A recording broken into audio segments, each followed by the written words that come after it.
अनंत कोटि वैष्णव वृंद की आचार्य श्री हरदास ठाकुर की प्रेम से को श्री कृष्ण चैतन्य प्रभु नित्यानंद श्री अद्वैत गदाधर शिवासादि गौर भक्त वृंद की श्री राधा कृष्ण को गोविंद श्याम राधा गिरि गोवर्धन की वृंदावन धाम की नाथपुरी धाम की जगन्नाथपुरी धाम की गंगा माई की यमुना माई की उसके देवी की तुलसी महारानी की समृद्ध गौर भक्त।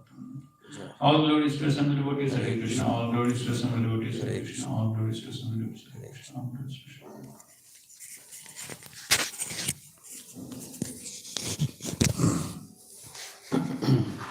Om Namo Bhagavate Vasudevaya.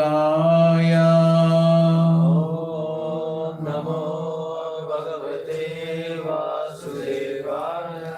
Om Namo Bhagavate Vasudevaya. Om Namo Bhagavate Vasudevaya. Om Namo Bhagavate Vasudevaya. Om Namo Bhagavate Vasudevaya.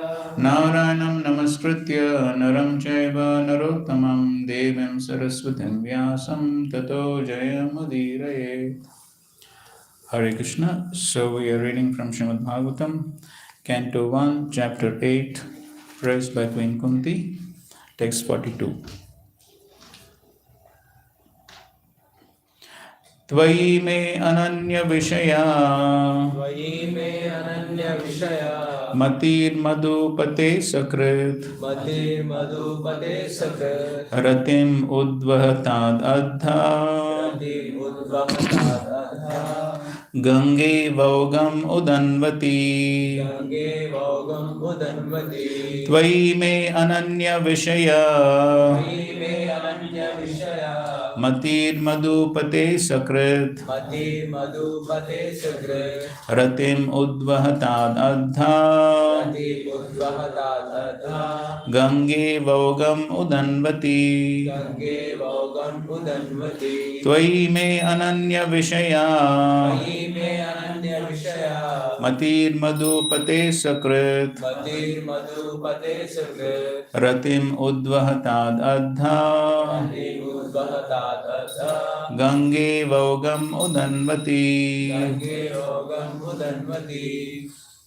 Tvai me ananya vishaya Tvai me ananya vishaya Matir madhupate sakrit Matir madhupate sakrit Ratim udvahatad adha Ratim udvahatad adha Gange vaugam udanvati Gange vaugam udanvati Tvai me ananya vishaya Tvai me ananya vishaya Matir madhupate sakrit Matir madhupate sakrit Ratim udvahatad adha Matir udvahatad adha Gange vaugam udanvati Gange vaugam udanvati.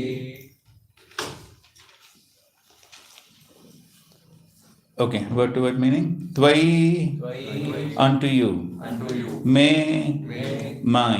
my Ananya Vishaya, Ananya Vishaya, unalloyed. unalloyed. Mati, Mati, attention. attention. Madhupate, Madhupate, O Lord of Madhu. O Lord of Madhu. Asakrit, Asakrit, continuously. continuously. Ratim, Ratim, attraction. attraction. Udvahatat, Udvahat, may overflow. may overflow. Adha, Adha, directly. directly. Ganga, Ganga, the Ganges. the Ganges. Iva, Iva, like. like. Ogam, Ogam, flows. flows. Udanvati, Udanvati, down to the sea. down to the sea.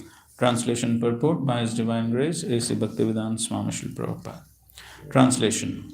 O Lord of Madhu, as the Ganges forever flows to the sea without hindrance, let my attraction be constantly drawn unto you without being diverted to anyone else. Purport. Perfection of pure devotional service is attained when all attention is diverted towards the transcendental loving service of the Lord. To cut off the tie of all other affections does not mean complete negation of the finer elements like affection for someone else. This is not possible. A living being, whoever he may be, must have this feeling of affection for others because this is a symptom of life. The symptoms of life, such as desire, anger, hankerings, feelings of attraction, etc., cannot be annihilated. Only the objective has to be changed. Desire cannot be negated, but in devotional service, the desire is changed only for the service of the Lord in place of desire for sense gratification. The so called affection for family, society, country, etc., consists of different phases of sense gratification. When this desire is changed for the satisfaction of the Lord, it is called devotional service. In the Bhagavad Gita, we can see that Arjuna desired not to fight with his brothers and relations just to satisfy his own personal desires. But when he heard the message of the Lord Srimad Bhagavad Gita, he changed his decision and served the Lord. And for his doing so, he became a famous devotee of the Lord. For it is declared in all the scriptures that Arjuna attained spiritual perfection by devotional service to the Lord in friendship. The fighting was there, the friendship was there. Arjuna was there and Krishna was there. But Arjuna became a different person by devotional service. Therefore, the prayers of Kunti also indicate the same categorical changes in activities. Srimati Kunti wanted to serve the Lord without diversion, and that was her prayer. This unalloyed devotion is the ultimate goal of life. Our attention is usually diverted to the service of something which is non godly or not in the program of the Lord. When the program is changed into the service of the Lord, that is to say, when the senses are purified in relation with the service of the Lord, it is called pure, unalloyed devotional service. Srimati Kunti Devi wanted that perfection and prayed for it from the Lord. Her affection for the Pandavas and the Vrishnis is not out of the range of devotional service because the service of the Lord and the service of the devotees are identical. Sometimes service to the devotee is more valuable than service to the Lord. But here the affection of Kunti Devi for the Pandavas and the Vrishnis was due to family relation.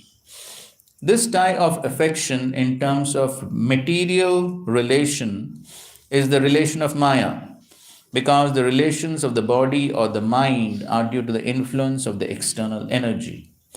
Relations of the soul established in relation with the Supreme Soul are factual relations. When Kunti Devi wanted to cut off the family relation, this she means to cut off the relation of the skin.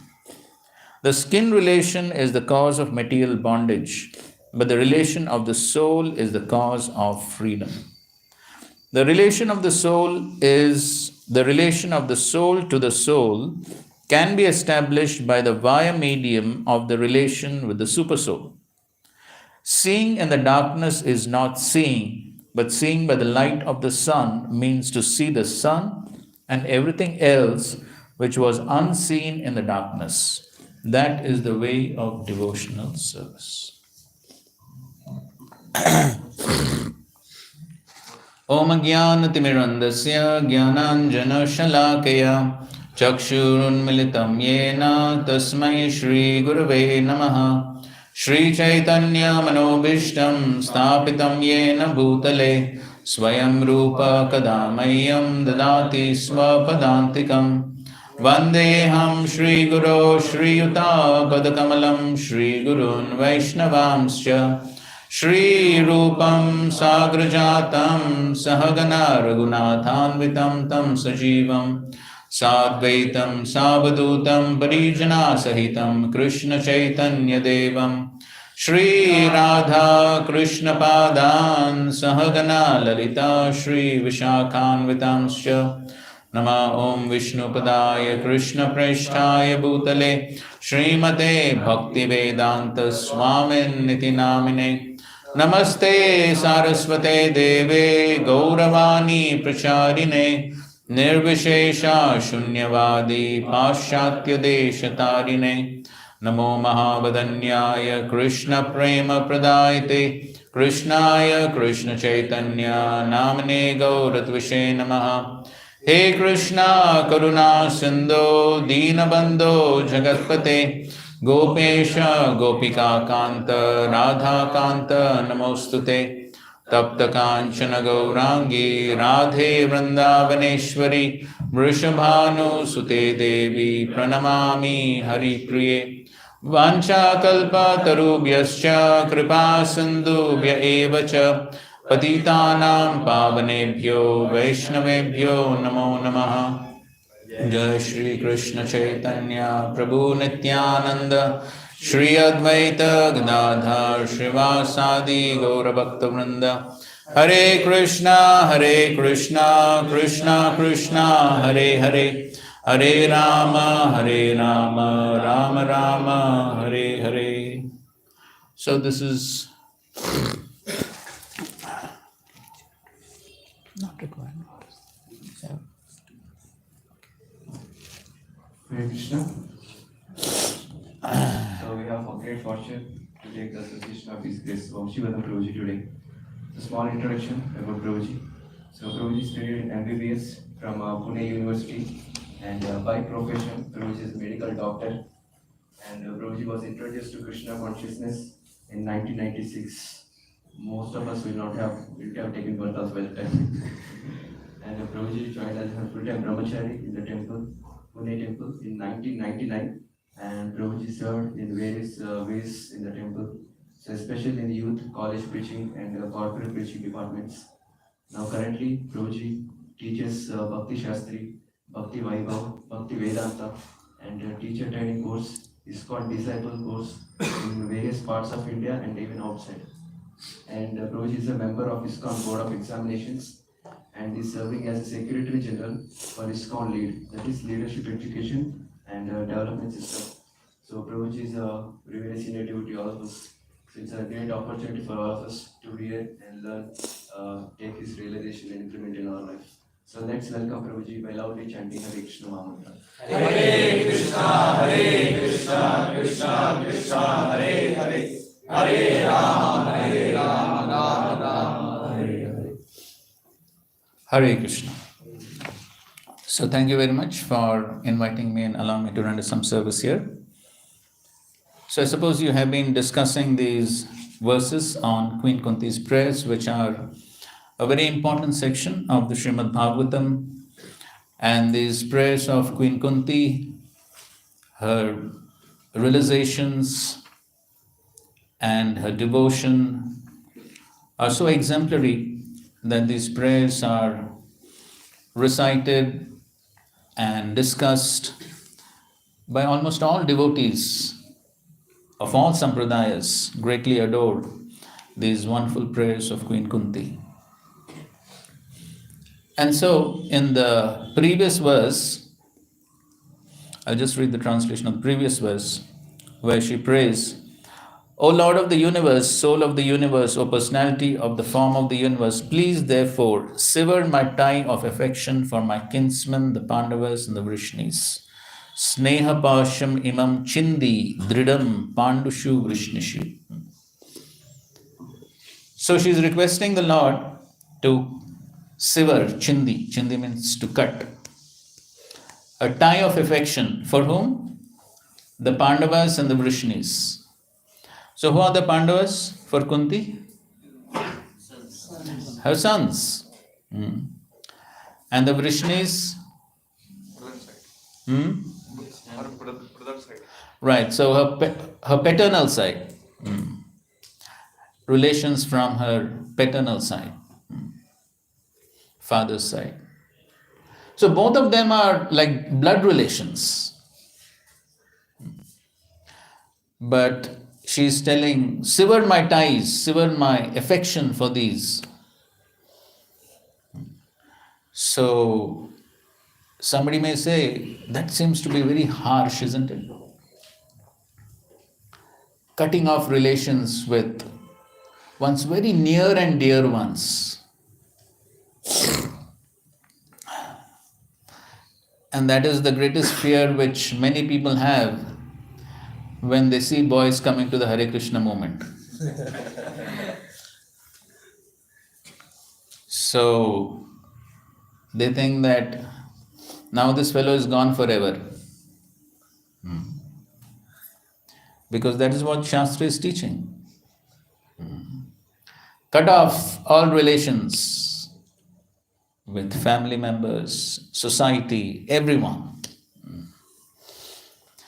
And most people have such a conception of spirituality. And people think that spirituality means going to the Himalayas, staying in isolation, performing severe austerities. That's conception which many people have. And to some degree it is true on certain parts of spirituality. Therefore, the path of Bhakti Yoga needs to be properly understood in its entirety, in its proper context. If we take this verse out of context, then it appears to be very severe, very harsh, very heartbreaking. But then everything has to be seen in proper perspective. Srila Prabhupada continues the discussion of this verse in the purport of the next verse also, because both of them are very much related. And you can see the last paragraph of today's verse, where Srila Prabhupada is speaking on the same topic of the previous verse. Her affection for the Pandavas and the Vrishnis is not out of the range of devotional service, because the service of the Lord and the service of the devotees are identical. So on one hand, Prabhupada is saying, Pandavas, Vrishnis were devotees, and serving them, having a relation with them, is a part of devotional service. Then if that is a part of devotional service, then why is she praying to the Lord to cut off her ties of affection? And then Prabhupada is further explaining that but here the affection of Kunti Devi for the Pandavas and Vrishnis was due to family relation. This type of affection in terms of material relation is the relation of Maya, because the relations of the body or the mind are due to the influence of the external energy. Relations of the soul established in relation with the Supreme Soul are factual relations. So relations on the bodily platform, those are due to the influence of the external energy. And such relations on the bodily platform, which Srila Prabhupada calls in the purport to 2.7 Bhagavad Gita, he says this is skin disease. So this is skin disease.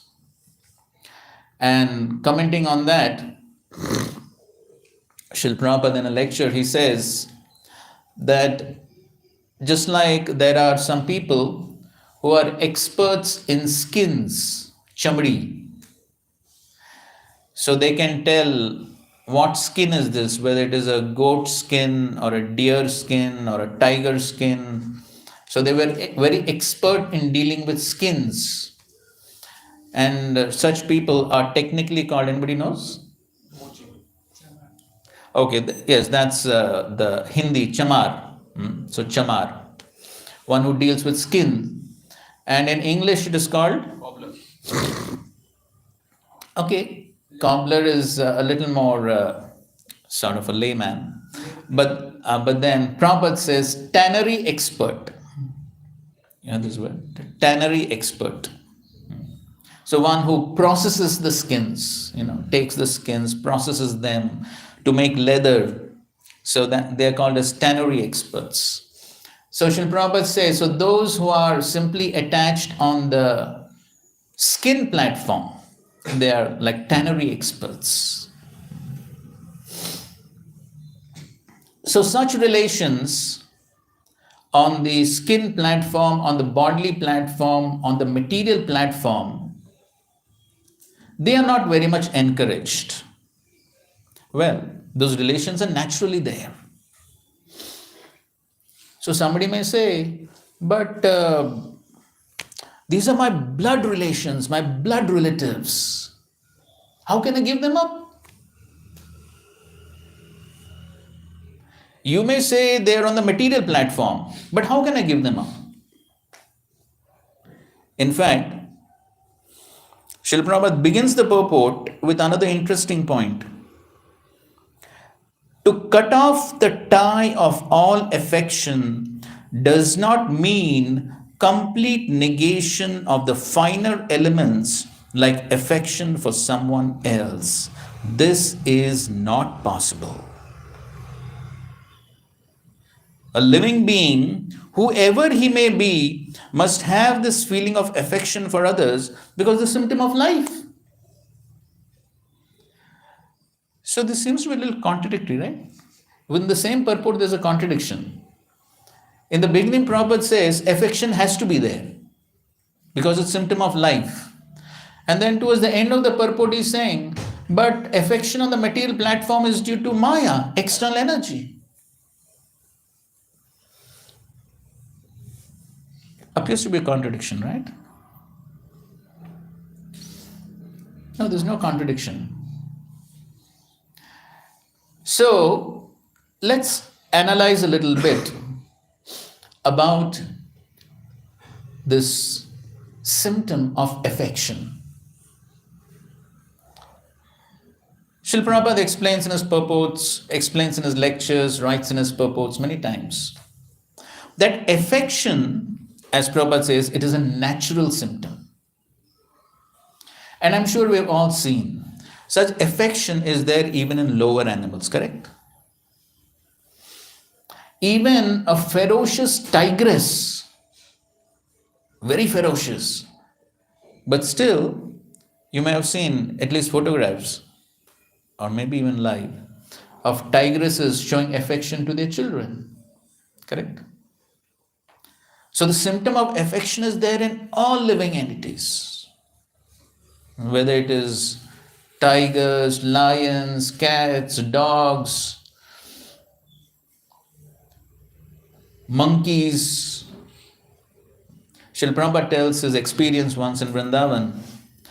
So Srila Prabhupada was in his room, or rather in the kitchen, I suppose, and outside his window, there was a mother monkey and her baby. And so the window had bars, like these windows have bars. So the baby monkey, very small, so slid between the bars and came inside the room. But the mother monkey was big, so she could not enter. But when she saw this baby inside, she became frantic. So she became so nervous, so upset, so much in anxiety that her child has gone away. And she was making sounds and crying and all that.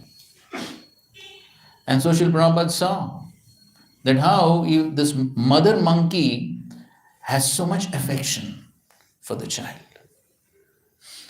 And so then Srila Prabhupada, he took that baby and slid the baby back outside. And then the mother was pacified. So even amongst monkeys, they have so much affection. It's there, as Prabhupada says, a symptom of life. Affection has to be there. But then, what is the result when affection is simply on the bodily material platform? What is the result of that affection? Can somebody say? Okay, we'll hear from others. Huh? What's up? What do you say? Anger. Anger. Why? Because when there is attachment to the on the body platform, there will be anger, hankering. Why there should be anger? But because when we have something, when we lose something, there will be anger. Okay, fine. Okay, we are attached to something, we're attached to someone. When we lose that object of attachment, then there's anger. Good. Okay, what else? What are the results of this attachment, affection, simply on the bodily platform? Huh? Lust. Okay. Attachment on the bodily platform results in lust. Kama. Okay, that's also correct. Results in frustration when things are not going on our way. Okay, good. Very good point. So results in frustration when what happens? When things are not going on our way, when we expect something from them and they are not doing the same, the things that we expect. Yes, very good point. So in relations, what do we usually expect? We usually expect that the other person acts and behaves exactly the way we want. Then they're good relations. But does it always happen that way? So we find that parents may expect children to become high-ranking government officers, IAS, IPS, and so on, or doctors and engineers, and make it big in life, and so on and so forth. Every parent has that dream, correct? Does it always happen? No, may not always happen.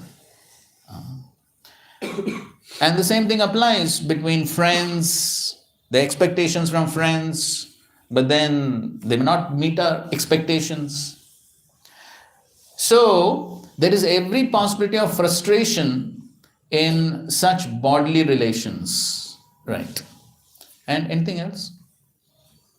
What? This frustration will lead to like memory loss, or will get like grummet. Okay, fine. The frustration could lead to further side effects. Okay, there is moroseness, there is sadness, and effects of that. Okay, what else? It doesn't give real fulfillment Why? of the heart Why? because it is temporary. Good. All such relations on the bodily platform are definitely temporary. Agreed? Because at a certain point of time, 100% they're going to end. And then again, person is sad and the relation is broken, he cannot get what he expects. So all these are the results when the relationship, the affection is simply on a bodily platform. Ultimately, it is definitely going to result in frustration, the relation is temporary, ultimately there's going to be death. So, now the question arises, but at the same time, the affection is natural. So therefore, the important point is, affection cannot be negated, affection cannot be denied, but the affection has to be dovetailed in the right direction. And therefore, Srila Prabhupada writes a beautiful point. The skin relation is the cause of material bondage, but the relation of the soul is the cause of freedom. So if the relation is simply on the material bodily platform, it will simply result in bondage. But then when we understand what is the actual relation of the soul, then that will result in liberation. This relation of the soul to the soul can be established by the via medium of the relation with the super soul. Beautiful statement. So, I am soul, the other person is also soul.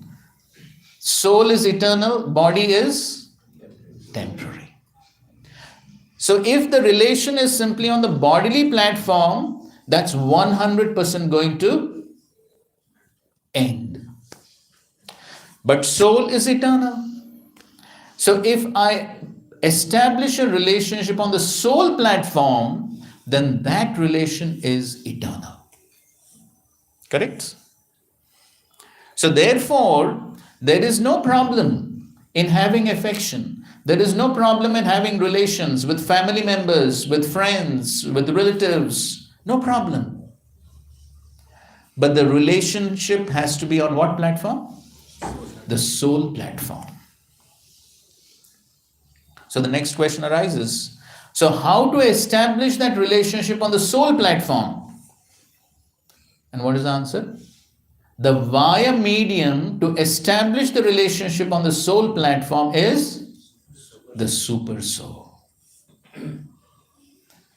So that means when affection is dovetailed towards the super soul, then the relationship between the souls is automatically established, because all souls are part and parcel of the super soul. So that means the relationships have to be on the spiritual platform. When the relationships are on a spiritual platform, when we understand that I am soul, the other person is also soul. Though that person may be father, mother, children, brothers, sisters, relatives, friends, we see them in that relation, but then we also have to see them on the spiritual aspect, on the spiritual platform.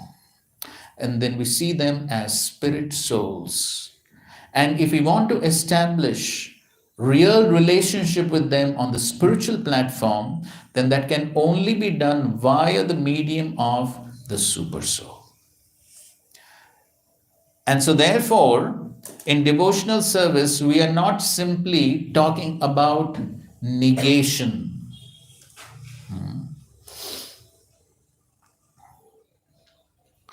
So it is not simply giving up. It is not simply cutting off the affection. But we are talking about giving up connection on one platform and establishing connection on another platform.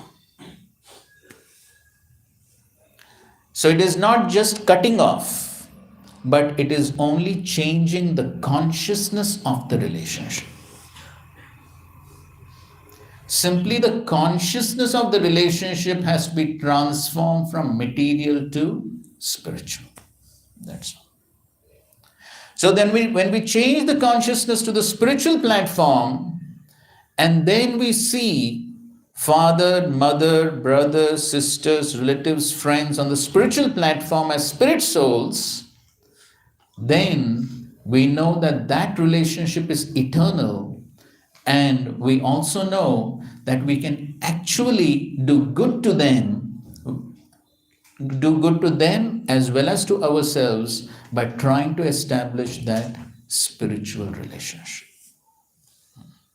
And that is what Queen Kunti is asking for.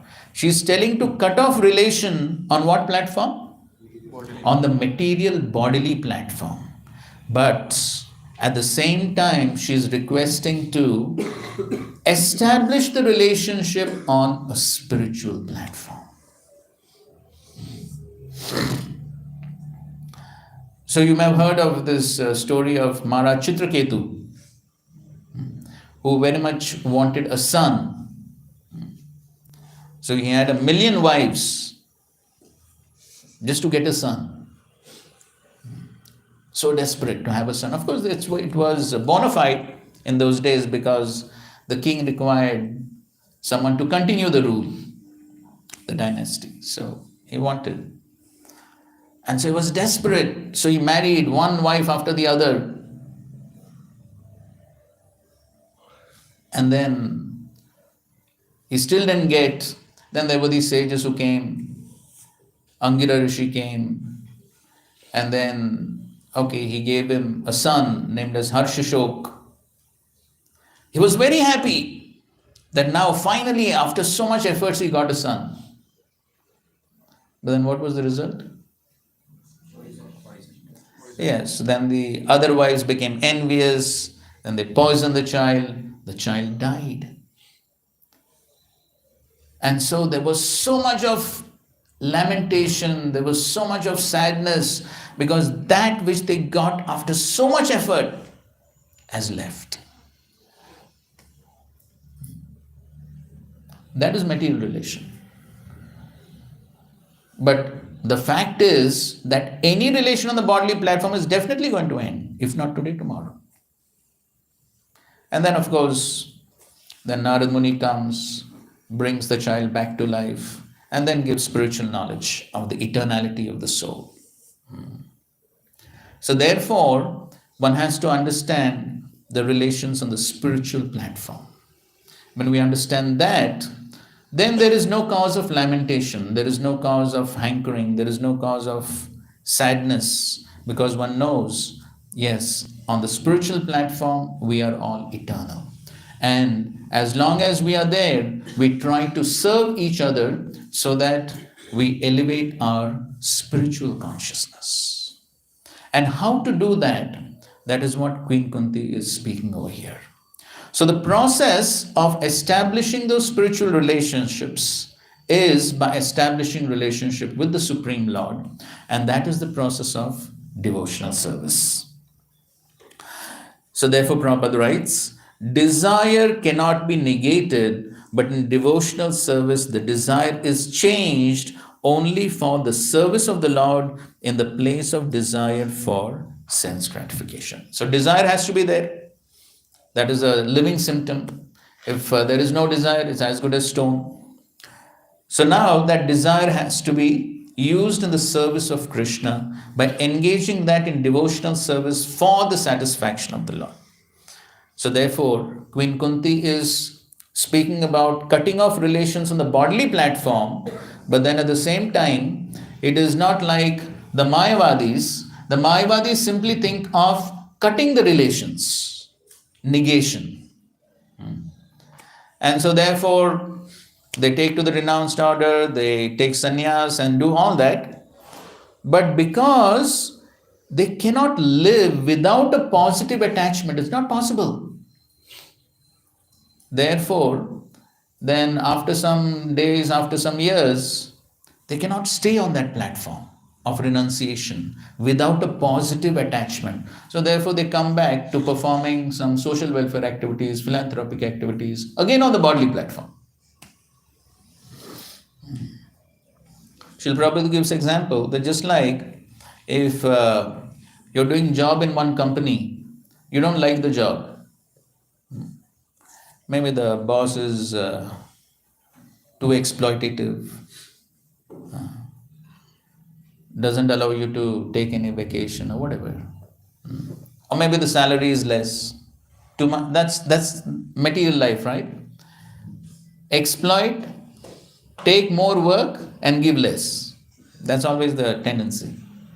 So for whatever reason, if you don't like one job, and if you just quit the job because you don't like, is it a good proposition?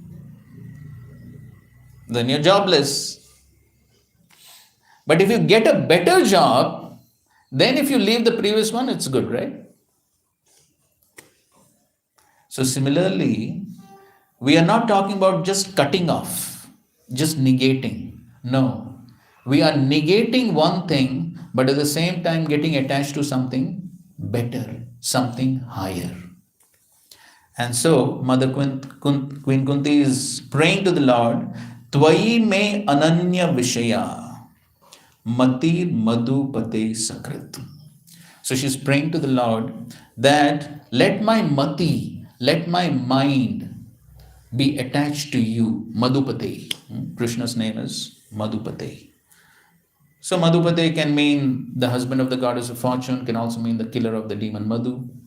So she's praying to the Lord, let my mati, let my mind flow towards you, my dear Lord. And how? Ananya Vishaya. Ananya Vishaya means without deviation, without any other contamination. Prabhupada translates it as unalloyed. You know alloy, right? What's alloy? Right, mixture of different chemicals. So here, unalloyed, Prabhupada translates Ananya Vishaya as unalloyed, no mixture, no contamination, pure devotional service. So she's praying, let my mind be simply attached to you in an unalloyed fashion, and let my rati, let my love, let my attraction simply flow towards you. How? Gange Vaugam Udanvati. So just like Mother Ganges continues to flow towards the ocean. So Ganga Iva Ogham Udanvati. So just like the Ganges flows towards the sea. So of course I'm sure all of you have seen Mother Ganges, right? Everyone has seen, right? So especially if you have ever been to Badrikashram and the Himalayas, so there you can see how Mother Ganges is flowing with so much of force. How many of you have seen in the Himalayas? Okay, not many. No, three. So you can see from there the current is so fast. You can literally hear the sound, the loud sound of the river flowing at high speed. And then, is the way smooth flowing? No. There are so many rocks and boulders and hills and so many things. But the river continues to flow at great speed till she reaches the ocean. So Mother Kunti is praying that her attraction, her mind flows like that, flows like Mother Ganges, flowing without interruption towards the ocean. Ratim Udvahatat. So Udvahatat may flow. And Sakrit means once. Sakrit means not once, means continuously. So she's praying that attraction continuously flow. This is the nature of pure devotional service. So, unlike the misconception of many people in regards to religious practices, spiritual practices, they think it is something which is to be done for a few minutes every day, correct? 10 minutes, 15 minutes, open the altar, do some arti, do some puja, close it, finished, matter ends there. Correct? That's what most people think. But an entire life for devotional service? Throughout the day devotional service? Working only for Krishna? This is something which is quite revolutionary for most people. So it goes out of their what? Out of their mental capacities to comprehend. But then here we find Mother Kunti is praying that her attraction just flow uninterruptedly, continuously. So Srila Prabhupada writes in another purport, devotional service means, Prabhupada uses this phrase very often, life should be molded in such a way, life should be molded in such a way that one is able to practice devotional service and remember Krishna throughout the day, 24 hours, every minute, every second. That's pure devotional service. So therefore, if somebody thinks, why? Is it some fanaticism?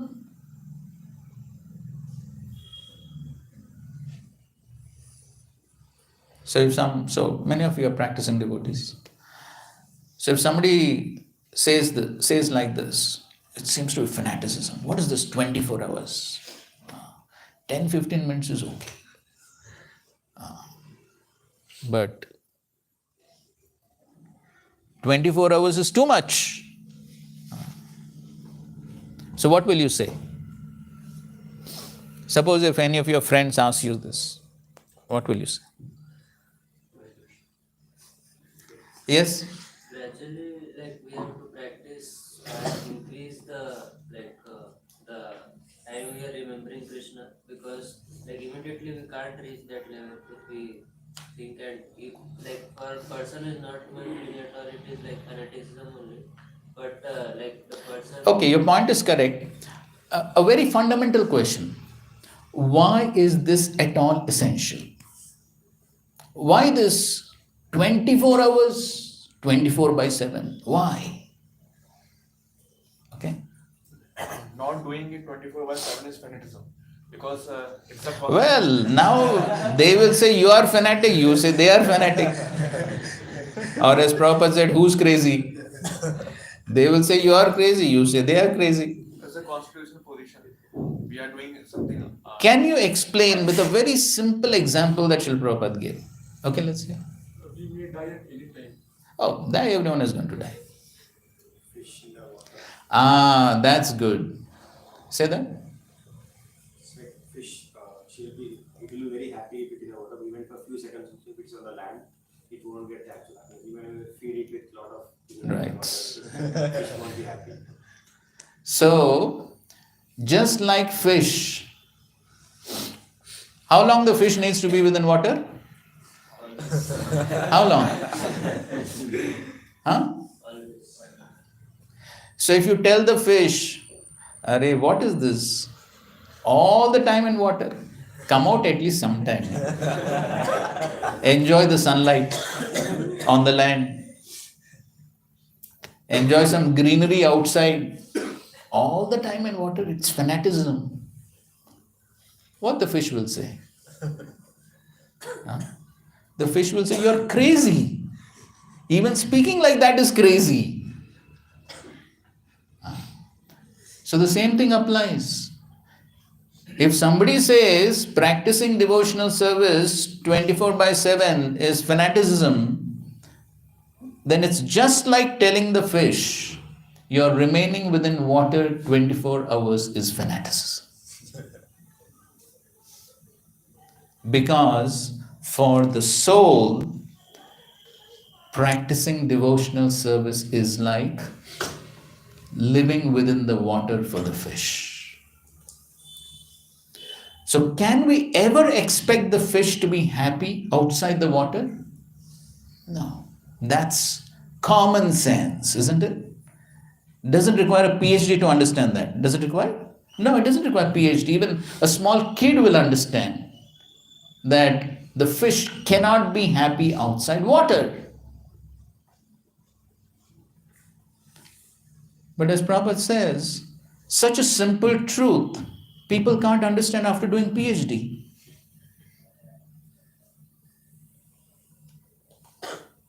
Then what's the use of the PhD then? They can't understand such a simple truth. So therefore, we have to understand that this practice of devotional service 24 hours, every minute, every second is natural for the soul. And that is what the soul has been hankering for since time immemorial. We have been in this material world. And therefore, all other means to find satisfaction in life will simply be failure. So the soul has been hankering for this coming out of this bondage. This, as Prabhupada says, is an engagement. We are encaged within this body. We are trapped within this body. This is not natural. And the soul is actually hankering to come out. Just like, I don't know if you've ever seen, if a fish by mistake comes out of the water by the force of the waves, what happens? What happens? Shakes like anything, gets frustrated. Yes, the fish becomes frantic to go again into the water. Just can't survive. That is our position. Our position in the material world is like this. The soul inside is just like the fish out of water. And so the soul now is, in Hindi, tadap raha hai. The soul is just suffocating within the body.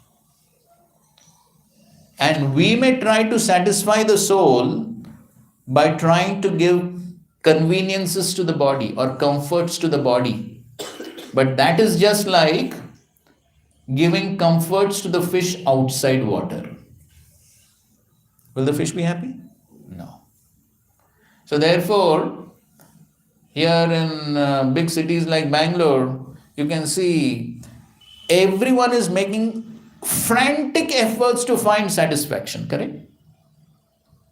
Throughout the night.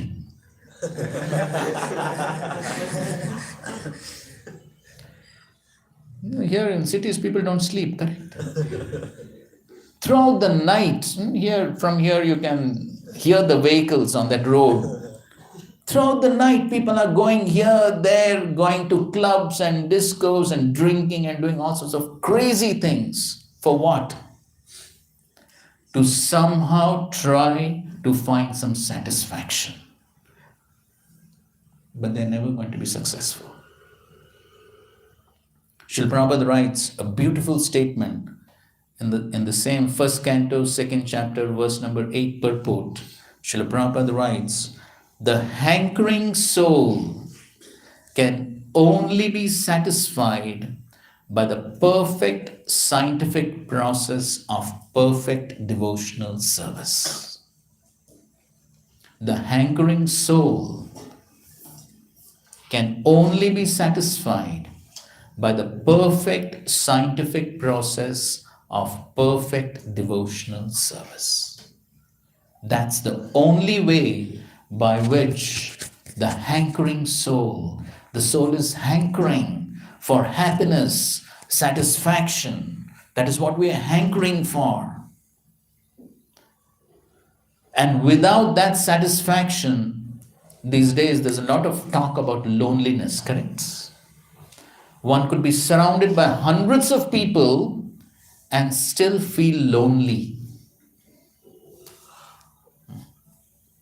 Sometimes in the recent times we hear film actors, actresses with so much of money, opulences, practically whatever they want they have, and yet they commit suicide. Why? No satisfaction. The soul is hankering for satisfaction. But all these external comforts to the body don't give that satisfaction. And so therefore, the only way to give satisfaction to the soul is the perfect process of pure devotional service. And that's what Mother Queen Kunti is praying for. It's a science. What does science mean? What does science mean? Can do practical. Okay, it can be proved practically, that's correct. Any other understanding? What is science? All of you, I'm sure. Observation, experimentation, and verification. Yes, observation, experimentation, and verification. And when we perform something like when theoretically when we understand something, practically we should be able to apply it. Okay, theoretically, there should be practical. We can experience it. We can experience it. There's one additional point which Prabhupada tells in his lectures also.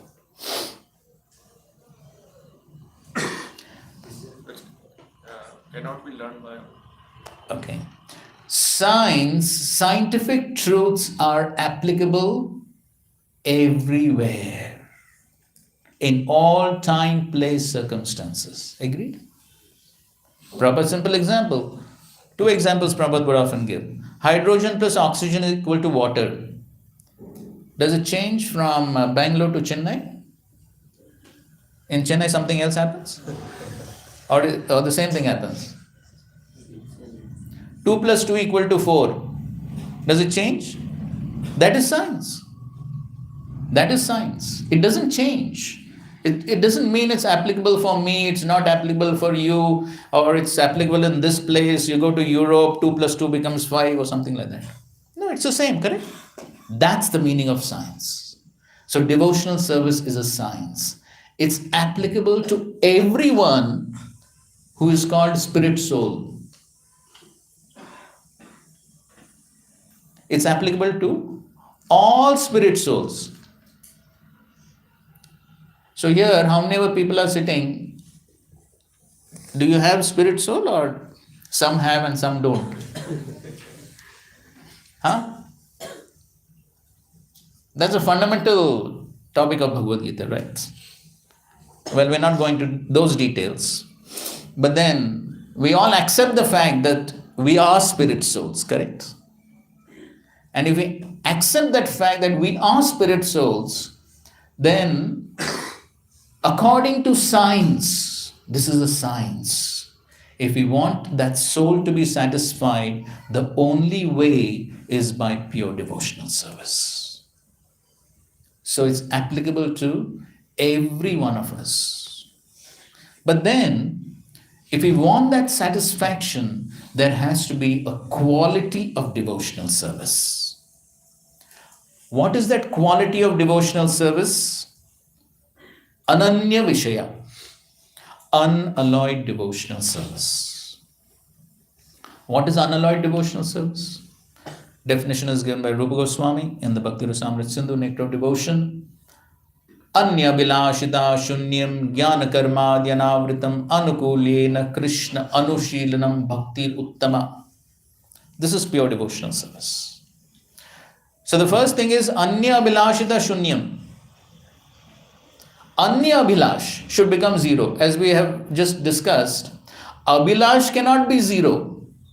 Desire cannot be zero. As long as there is life, there has to be some desire. Desire cannot be made zero. But Anya Abhilash have to be made zero. What is that Anya Abhilash?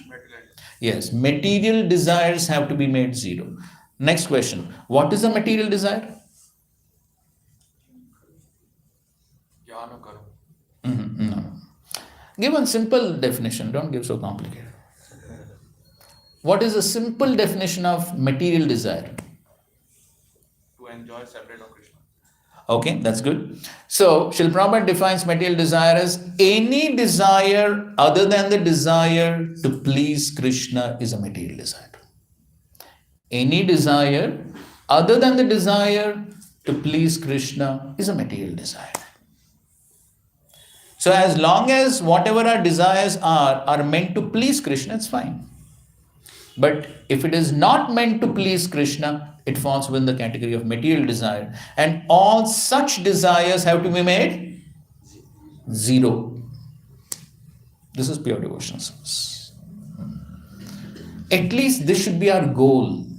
We may not be on that platform right now because we're still practicing. But then at least that should be our goal, to come to that platform where all other material desires come to the platform of zero. Anya Vilashita Shunyam Jnana Karmadya Navritam. So pure devotional service should not be covered by jnana and karma. So what is the meaning of jnana and karma? So jnana refers to monistic philosophy, the philosophy of the Mayavadis, the impersonalists, who think of merging into the impersonal Brahman. And the goal of their practices is simply liberation. Okay, liberation with the impersonal Brahman. That means there is no service. They just simply want to merge into the impersonal Brahman and they don't want to serve. But then real happiness and satisfaction comes from service, serving others. Satisfaction never comes with selfish desires. This is understood and appreciated even by people outside, correct? That is why we find people, they want to do some social service, they want to distribute some food, clothing to poor people, or some people want to serve the nation. Why? So some degree of selflessness is what satisfies a person, rather than simply being selfish for oneself. But then, of course, as Prabhupada said, that is also extended sense gratification, because ultimately the person wants to become famous, well known as a very charitable person. So it's ultimately for me only. So that also falls within the purview of selfishness. But then ultimately, when one wants to serve the Supreme Lord without anything for oneself, so that's the highest platform of selflessness. And that is what is pure devotional service. Again, something which is very difficult for people to understand, because usually people think the practice of religion is for what? Why should one ever go to temple or mosque or church? For what? Getting something in return, correct? Business deal. In some of our very famous temples, like Tirupati especially, it's well known. Why people go there? Huh? And hundreds every day, hundreds, thousands of people go. Why? Business deal, correct? Because Balaji is in need of money, correct? He's a debtor. So people think, okay, so they strike business. You do this for us, we'll give you so much wealth. Correct? Here, I'm sure many South Indians, you know it. So that's what most people think religion, dharma is meant for. But here again, the concept is totally different. When after killing Hiranyakashipu, Lord Narasimhadev asked Prahlad, ask for something, I'm ready to give you any benediction. What Prahlad says? I'm not a vanik, I'm not a businessman to do business. No. I simply want to serve, that's all. That's pure devotional service.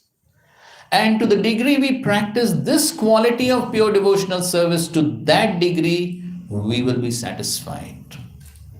First canto, second chapter, verse number 6, Sutta Goswami says, Savai pumsam paro dharmo yato bhaktir adokshaje ahaituki apratihata yayatma suprasidati. Suprasidati means satisfaction. So if the Atma suprasidati, of course it refers to, Atma there refers to body, mind, soul, at all levels, if we want satisfaction. Everyone wants satisfaction, right? At all levels, bodily, mental, spiritual. Anyone here does not want? Anyone is a little bit saturated with happiness? No, everyone wants satisfaction. But then again, science. The Bhagavatam is a science. So the science is what? You want satisfaction, then one has to perform devotional service to the Supreme Lord Adokshaje. How? Ahaituki apratihata. Same principles. You take Bhakti Rasamrit Sindhu, you take Bhagavatam, Chaitanya Charitamrita, anywhere. There's a science. Everywhere is the same thing. And it doesn't change. Not that today it is something else. After 10-15 years, somebody will come and say, no, it applied that time, now it doesn't apply, now something else. Research. No research here. All search is ended. So it's the same, that is science. So therefore Prabhupada, he condemns the modern day scientists. He often says, so-called scientists. You must have heard. Very often Prabhupada says, so-called scientists. Why? Because in the modern day science, what happens? To put in Prabhupada's words, today one rascal says something, after 10 years another rascal comes and says something else. So that is not science. So science means it should not change. That is science. So the Bhagavatam is giving the devotional science that if one wants satisfaction at all levels, bodily, mental, spiritual, then one has to practice pure devotional service, which is ahaituki apratihata. So ahaituki means without any reason, without any cause, no business. No. Only for the sake of satisfying Krishna. And apratihata means exactly what Queen Kunti is telling you. Without interruption, just like the Ganges flows. No interruption. It is not that there are no probable causes for interruption. No. There may be enough obstacles for interruption. But in spite of the obstacles, Mother Ganges does not stop. So obstacle may be there, but the Ganges from the sides, from the top, from bottom, somewhere, the Ganges will continue to flow. That is the meaning of apratihata. Or in the definition of Rupa Goswami, anushilanam, the prefix anu indicates continuous. No stoppage. So, devotional service is not part-time job. People do some part-time jobs, right? No, devotional service is not part-time. Everything else is part-time. This has to be full-time because it is like water for the fish. Can the fish ever say, sometime I'll be within water? It's death. No water means what? Death. So similarly, no devotional service means what? Death. It's death for the soul. How can the soul be happy? So therefore, apratihata, without interruption.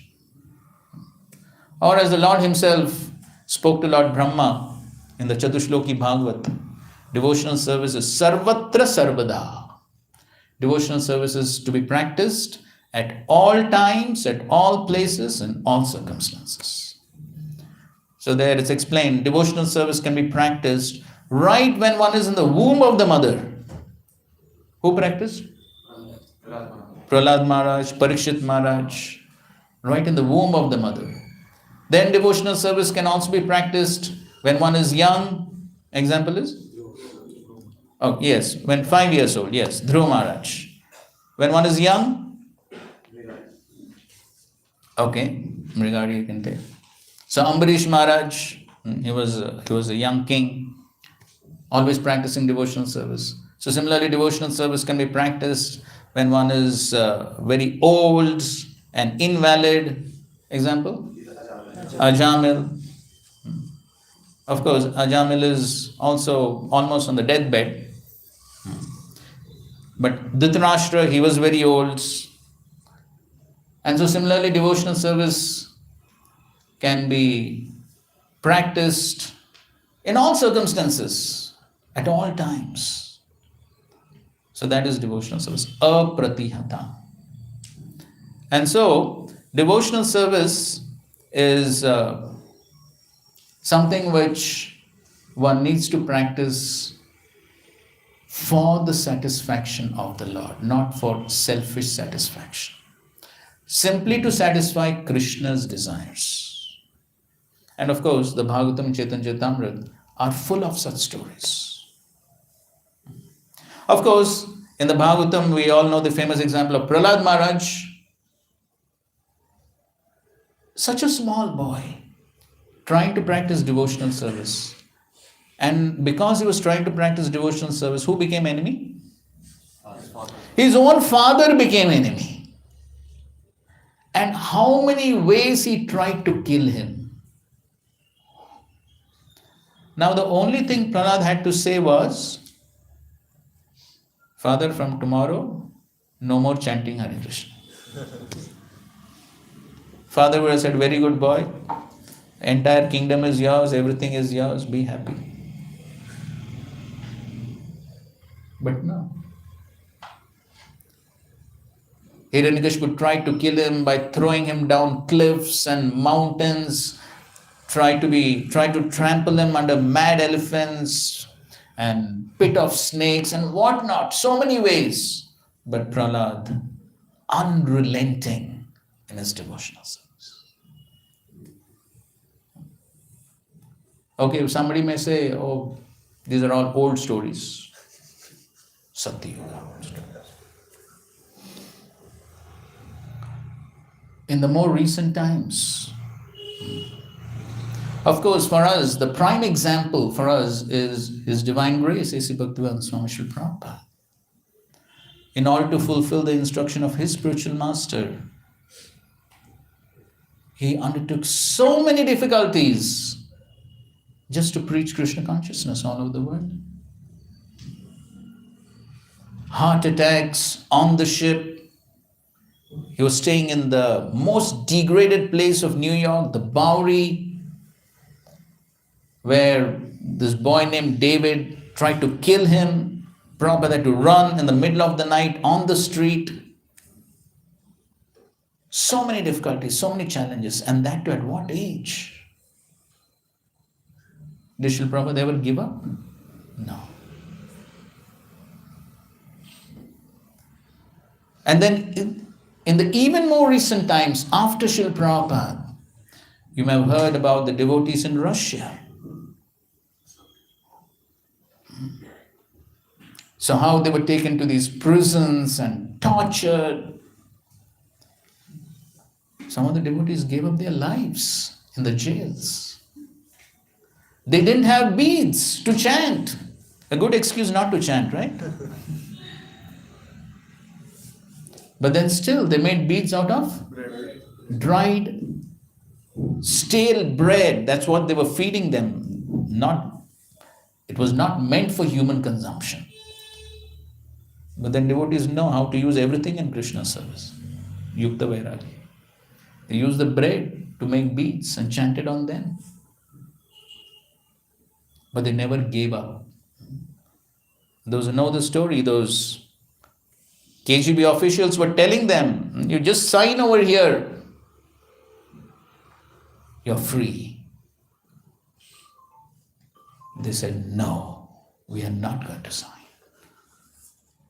And for that, how much they were tortured, but still never gave up. Ready to give their lives, but not stop chanting Hare Krishna.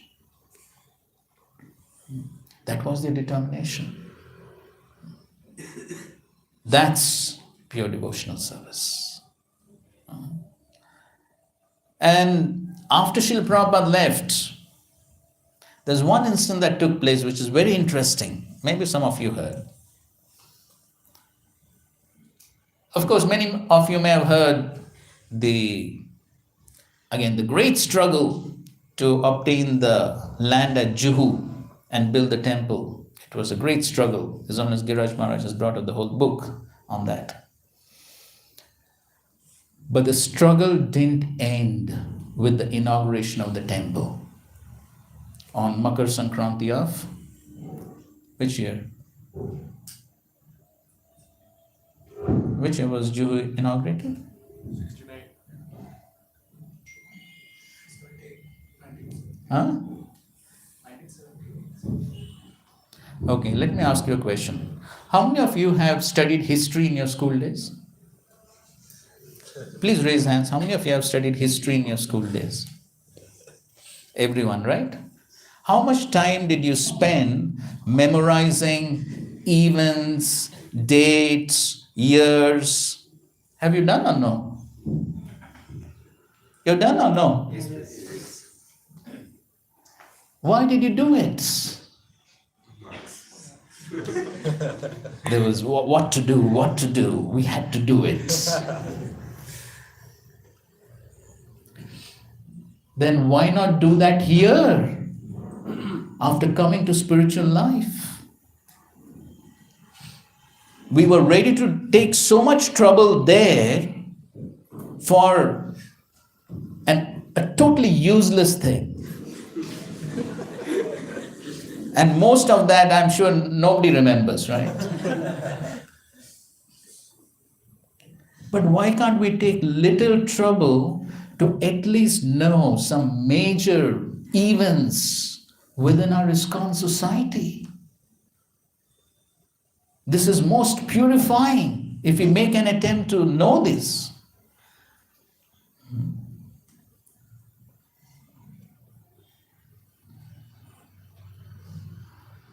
So, when did Srila Prabhupada depart from this world?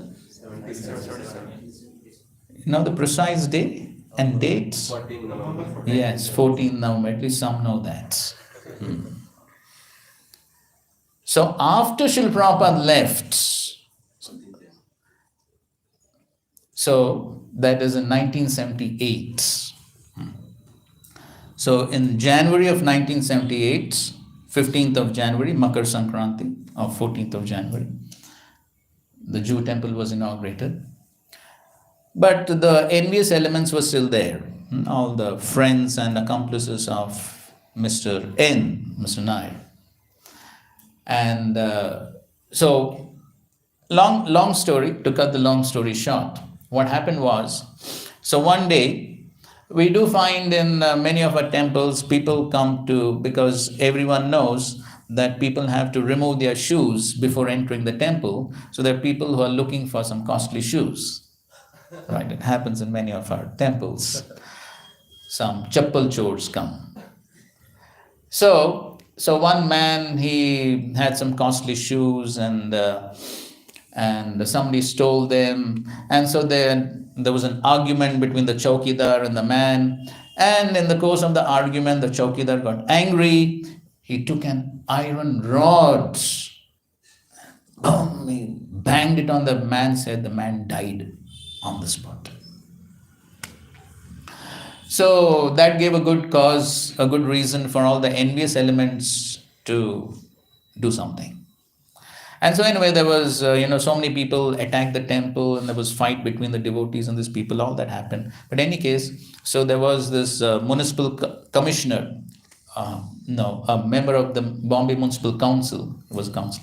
So he was a friend of Mr. Nair. So he complained to the police. The police came the next day.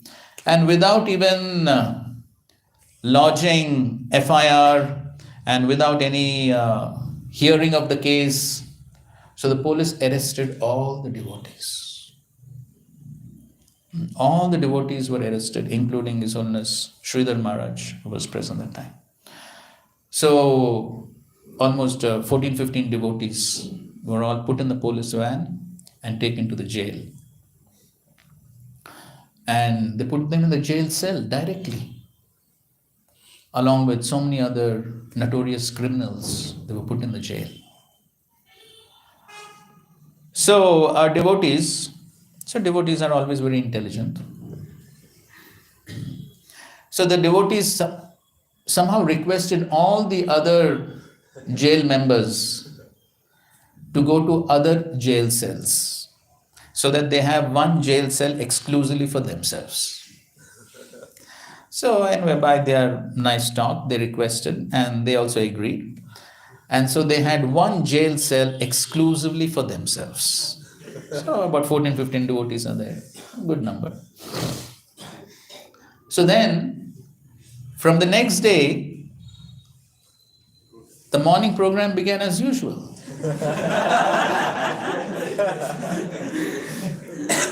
Of course, there was nothing. They didn't have kartals, mridang, no photos, deities, nothing. But what is required to sing? The tongue and the ears, that's all, right? So, one devotee began to sing, and one devotee began to worship.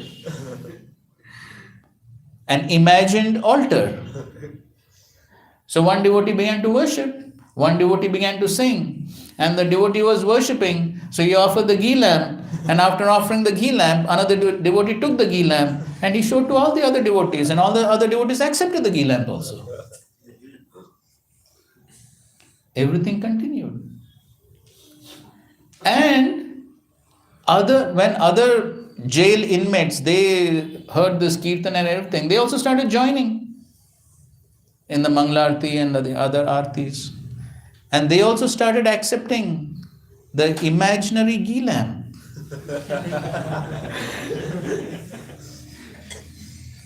And that jail cell became a sacred place, like a temple. So much so that even the policemen would keep their shoes outside before entering this jail cell. And sometimes even the policemen would take part in the aartis, though there was nothing.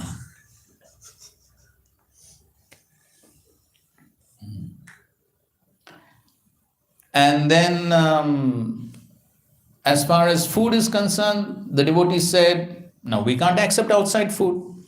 The jail authority said, no, you have to take only the jail food.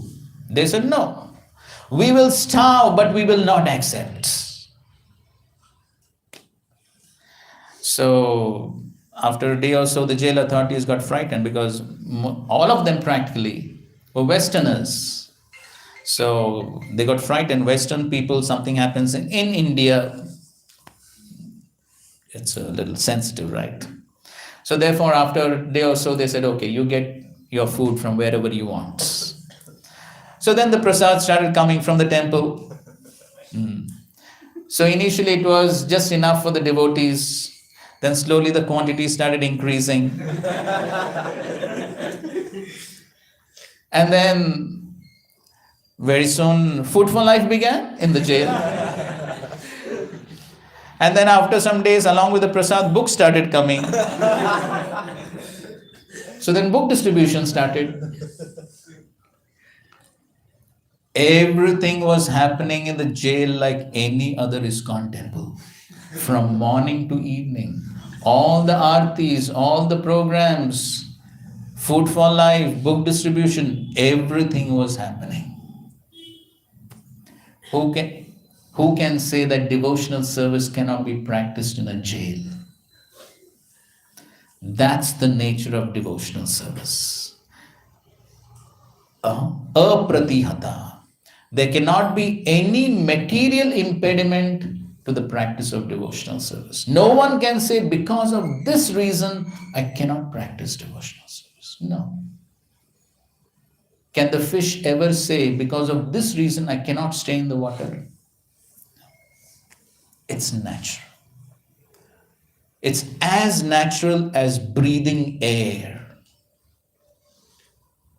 Devotional service is as natural as that. Now we are in an unnatural situation by not practicing devotional service. And therefore, in the unnatural situation, one can never be happy.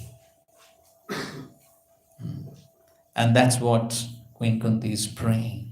Let my attraction towards you continue in an uninterrupted way, like the Ganges flowing towards the ocean without any interruption. Okay, fine. Hare Krishna. Thank you very much. Are there any questions? Yes, sir. This out of water example, the practicing of this, like as well as water for a fish. But he may argue that, but why I am not feeling that attraction? Just like fish is trying frantically to go into the water, but I am not getting that attraction to practice devotional service. So what's the reason? So we know that we are right now in ignorance. But to make them understand that they are in ignorance, they will think that like we have to make them understand. We know that we are in ignorance, because of ignorance we are not getting that attraction. How to make them understand? So, in a previous class, we were giving an example of just like a person who's in a mental asylum. So, if you go to a person, a mad person in a mental asylum, and tell him that, sir, you're talking nonsense, you're mad. Why are you behaving like this? You know what he'll say? You are mad. He will say, I am not mad, you are mad. A mad person can never understand and never recognize that he is mad. So then, what needs to be done to the mad person? No, we are talking about the mad person. Yes, treatments. So where he has to be taken for treatment? Yes, the psychiatrist, the doctor. So then as he begins to take the treatment, then gradually he will begin to realize that he is mad. It's only after the treatment begins that he begins to realize that he is mad. Till that time he can't realize that he is mad. Correct? Now you think about our own situation. Don't have to think about somebody else. You think about our own situation. How many of us knew that we were being tormented, that's the right word, tormented by lust, greed, anger, pride, envy? How many of us knew before coming to devotionals? How many of us knew?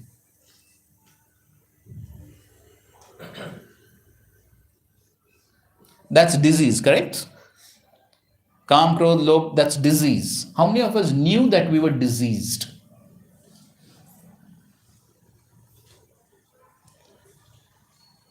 Nobody.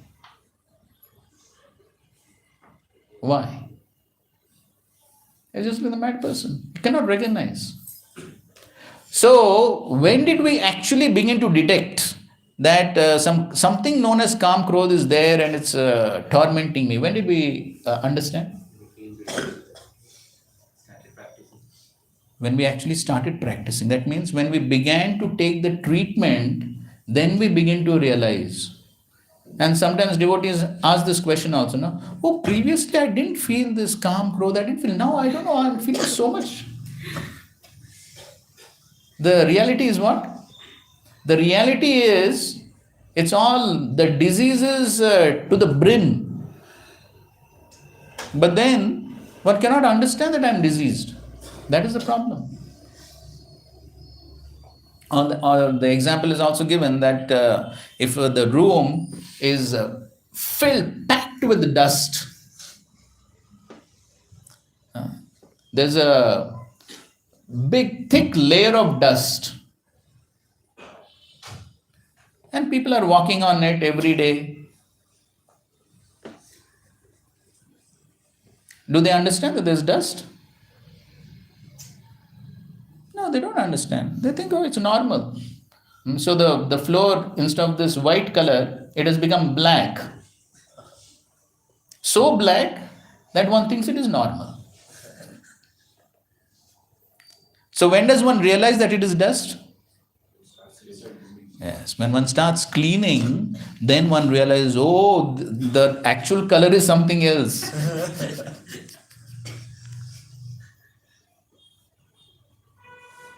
So same reason. So therefore, and that's how Srila Prabhupada started this movement. How did he start? So they began to hear the holy name, then some prasad, and that's how they began to realize, oh, there was some problem.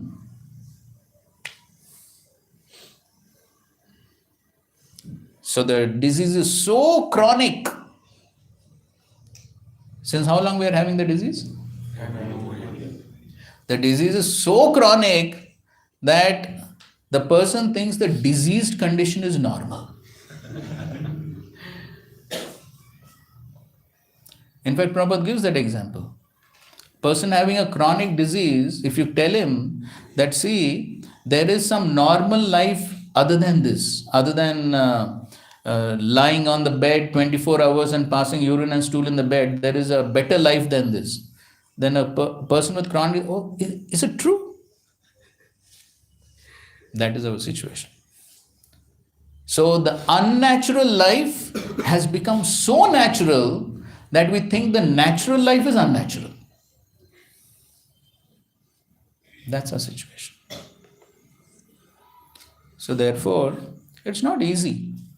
It's not easy.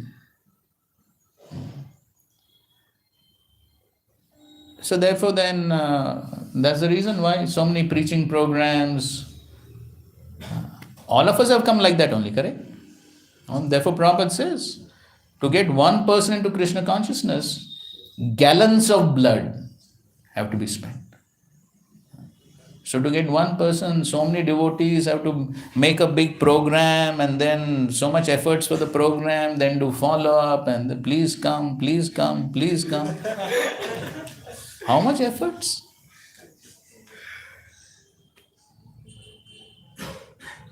Not so easy. Therefore Prabhupada says, thankless task. That Srila Prabhupada undertook. Thankless task for all of us. At 70 years of age, he could have peacefully stayed in Vrindavan. Why he did that? Simply to cure our madness. That's all. Check. So, I just wanted to clarify this one. When affection is directed to super soul, because all souls are connected to super soul, it's natural for us to see the other person as a soul. Correct. Correct. Okay, to give an example, Prabhupada's example. So just like if you meet a person, you happen to meet a person, then you don't know him, but you strike a conversation, maybe at a bus stand or something like that. You meet a person, and then you strike a conversation, you start speaking to him.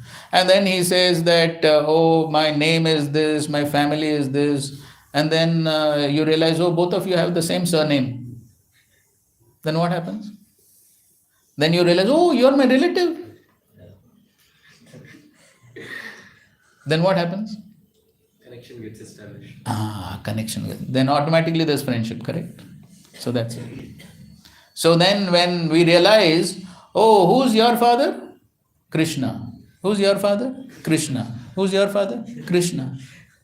Who's my father? Krishna. Everyone's father is Krishna. Then what? Then what? One family.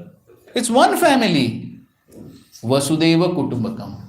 The entire world is one family. People are fighting now. Why? They don't realize this. One family. But they don't realize. That's why they're fighting, cats and dogs. But the moment they realize, it's one family. We all have one father. Then where's the question of fighting? That's how all problems in the world will be solved. Okay, one last question. Just like you told that relation based on body and mind are temporary, relation based on souls are eternal. So if we establish the relation between the family, considering them soul, so it is a soul-based relation. So will it become eternal? A family relation or friends relation, if we consider that relation to be soul relation, soul-based, it will become eternal. So then if you say it's based on soul, then same family, na? That soul, wherever that soul goes, but that soul is part and parcel of Krishna. I am also part and parcel of Krishna. So the relation is always there, right? That relation as brother, mother, father, sister, that relation in relation to the body, that may end. That will end. Surely it will end. But then when you see on the spiritual platform with Krishna as the father, then that relation is always there, correct? And to in any circumstance, in any of the circumstance, is it possible that our attachment to the devotees can become material? When we see on the material platform. Example. So, even amongst devotees, if we see on a material platform, that means you think that, just as an example, suppose you think you are from North India, Delhi. I don't know from where you are. From where you are? That was a wild guess.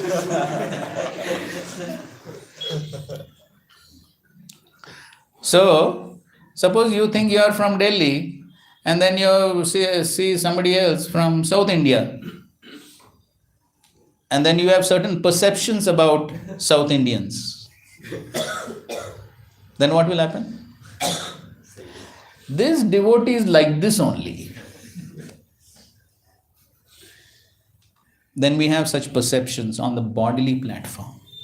Then even though that other devotee may be a nice devotee, but simply because we have perceptions on the bodily platform, then we start judging the person.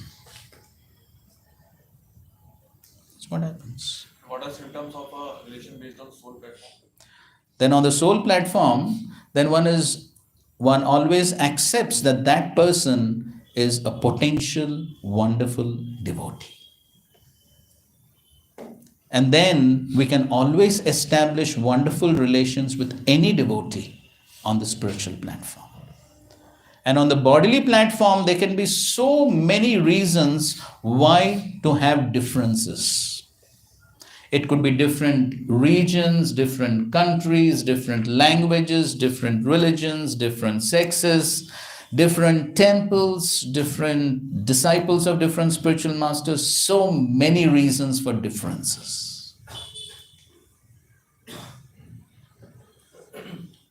But when we see on the spiritual platform, on the soul platform, then we see everyone simply as part and parcel of Krishna, with Krishna as our eternal Father. When we see everything on that basis, a common platform, then there's every reason for unity in diversity. Diversity is on what platform? Bodily platform. On bodily platform, 100 reasons for diversity. But the unity will be there in diversity when one sees on the spiritual platform, the soul platform. Then, as Prabhupada says, then there can be actual united nations. Then there can be no cause for differences. And that is what will please Krishna the most. As we see in the example of the Prachetas. That is what pleases Krishna.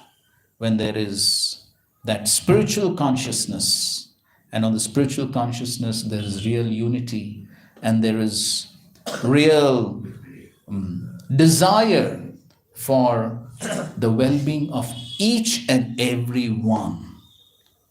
And that's how one can raise the consciousness from the selfish platform to the selfless platform. By thinking everyone else, just like in a small family, what happens? Everyone thinks about the welfare of the other family members, right? Correct? But then people are limited to that small family.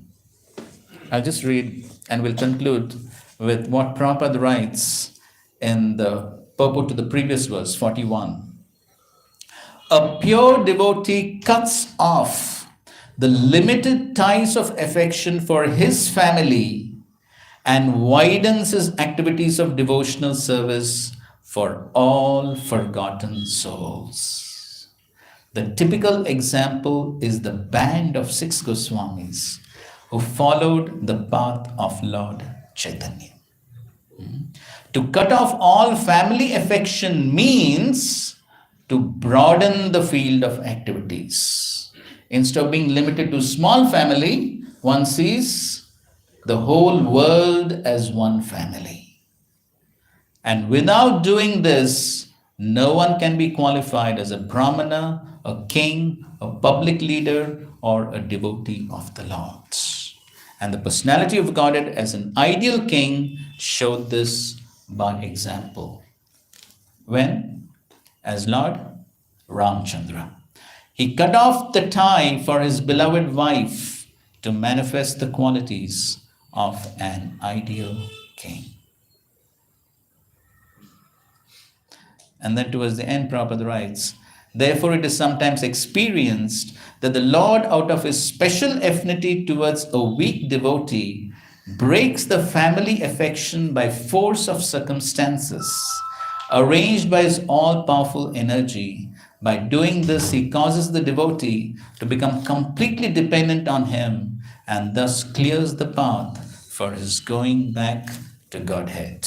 Srila Prabhupada ki jai, Granthra Srimad Bhagavatam ki jai, Samved Gaur Bhakta Vrinda ki jai. Thank you very much. Hare Krishna, Krishna Krishna, Hare Hare, Hare Rama, Rama Rama, Hare Hare. Thank you very much for this amazing lecture. I'm personally very fortunate because I'm Bhakti Shastri students.